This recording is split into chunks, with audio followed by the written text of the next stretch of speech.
श्री सनातन गोस्वामी उच्च कोटि के संत थे और उनका अद्भुत वैराग्य था। वे महीने में एक बार मथुरा के ब्राह्मणों से भिक्षा में रोटी मांग कर लाते और उसे मिट्टी में गाड़ देते थे। जब भूख लगती तो उसे यमुना जल में भिगोकर खा लेते थे।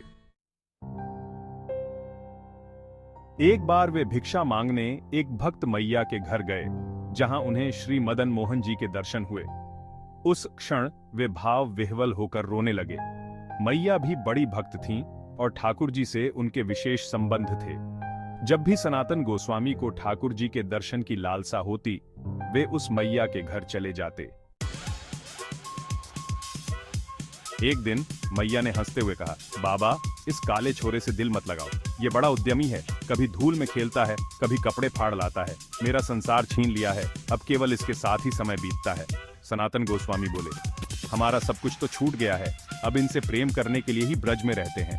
इस पर मैया ने कहा, तो बाबा, इसे अपने साथ ले जाओ। श्री मदन मोहन जी के लिए सनातन गोस्वामी भिक्षा में आटा लाते और उसे पकाकर ठाकुर जी को अर्पित करते थे। एक दिन भगवान बोले, बाबा, रोटी में स्वाद तो है, पर थोड़ा नमक डाल दो, स्वाद और बढ़ जाएगा। इसके बाद वे नमक भी मांग लाने लगे। कुछ दिनों बाद ठाकुर जी बोले, अब रोटी बहुत सूखी है, इसमें घी डालो तो मजा आ जाएगा। इस पर सनातन गोस्वामी बोले, तुम्हारे भोग की व्यवस्था अब तुम ही करो, हम भजन करने के लिए बाबा बने हैं। एक दिन आगरा के व्यापारी की नाव यमुना किनारे अटक गई। एक बालक ने व्यापारी से कहा कि आदित्य टीले पर एक संत भजन करते हैं, उनका दर्शन करो, तुम्हारी समस्या हल हो जाएगी। व्यापारी ने ऐसा ही किया और उसकी नाव चल पड़ी।